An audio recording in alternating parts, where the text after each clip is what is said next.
Assalamualaikum warahmatullahi wabarakatuh. Salam rahayu, rahayu, rahayu. Salam sejahtera, salam kebajikan bagi kita semua. Mungkin begitu Gusti Allah paling rahmat dan keberkahan bagi kita semua. Amin ya rabbal alamin.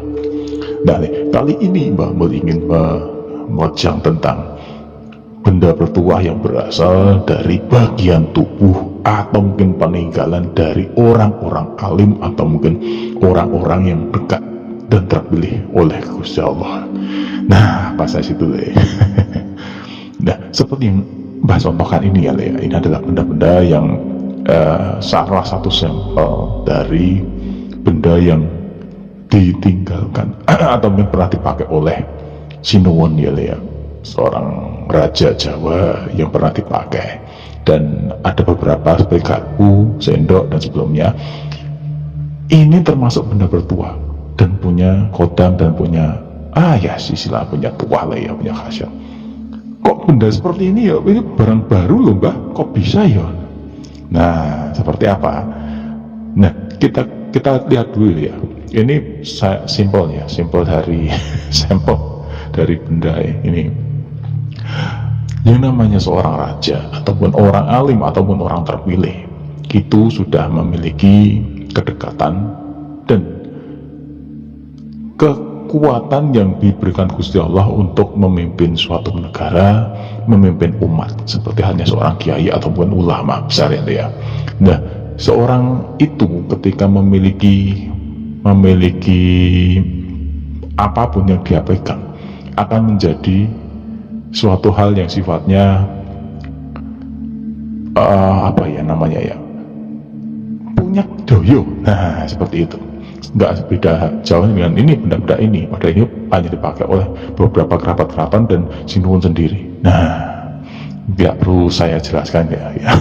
Itu memang kuasanya. Nah, ini belum lagi seorang pemimpin agama ya, untuk suatu umat ya, seperti hanya kiai, ulama, wali ya, ustadz yang punya banyak pengikut, itu kan seperti itu. Seperti hanya dulu waliullah ya, itu seperti Kanjeng Sunan itu memiliki jubah Antakusumo. Itu hanya kain loh ya, kain lulang.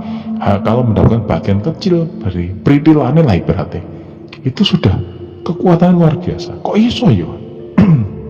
Ayo macan, kaya ngono iku.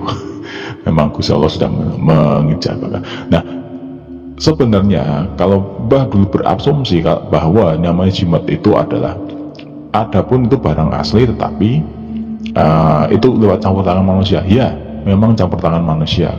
Bisa jadi itu dari bagian tubuh atau mungkin dari benda alami atau mungkin buatan yang dibikin secara proses ya. Dan nanti masuknya kekuatan atau khotam atau mungkin tuah yang ada menempel itu tergantung dari penggunaannya Nah, seperti itu. Ketika seorang seperti ini, ketika tasbih itu dibikin untuk wirid ya. Setiap wirid itu kan melewati apa yang namanya penghayatan khusus, kedekatan kita dengan Gusti Allah. Nanti ada bias-bias tertentu yang ada dan menempel di tasbih itu. Semakin sering digunakan, semakin tinggi keilmuan seseorang, maka kepekatan dan kekuatannya akan berbeda. Nah, makanya ada tasbih dari ulama atau kiai atau romo ya, zaman-zaman dulu itu kekuatannya luar biasa. Dan itu tahu itu dari beliau. Nah, seperti itu. Nah, yang paling ampuh lagi itu adalah peninggalan dari bukan waliullah lagi tetapi sudah nabiullah atau mungkin yang dikatakan sebagai Rasul atau mungkin penyampai dari ayat-ayat beliau. Nah, itu luar biasa. Seperti halnya rambut dari Kanjeng Nabi Muhammad itu satu helai saja sudah luar biasa.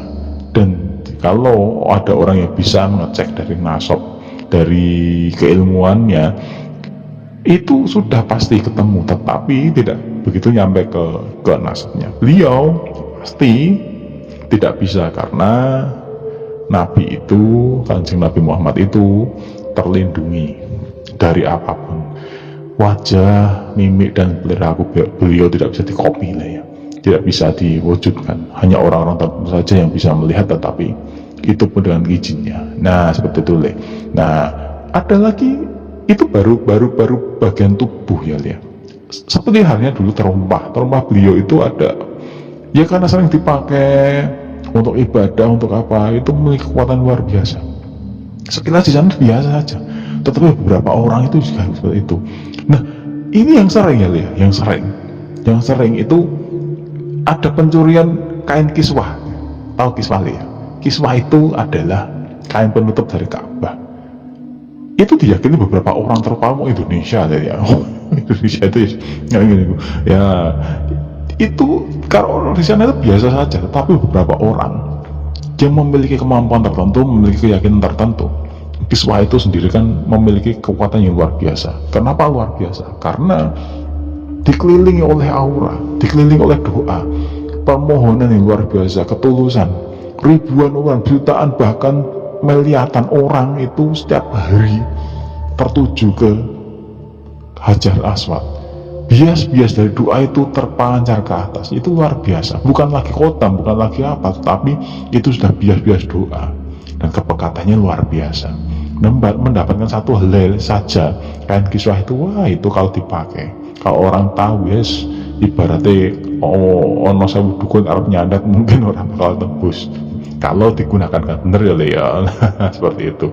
Nah, makanya beberapa benda yang dipakai oleh orang suci, pemimpin negara yang terpilih, kiai, atau mungkin wali-wali Allah, atau mungkin orang yang memang diberi mandat oleh Gusti Allah untuk memimpin suatu umat, akan memiliki kemampuan yang luar biasa. Nah, itu sampelnya seperti itu.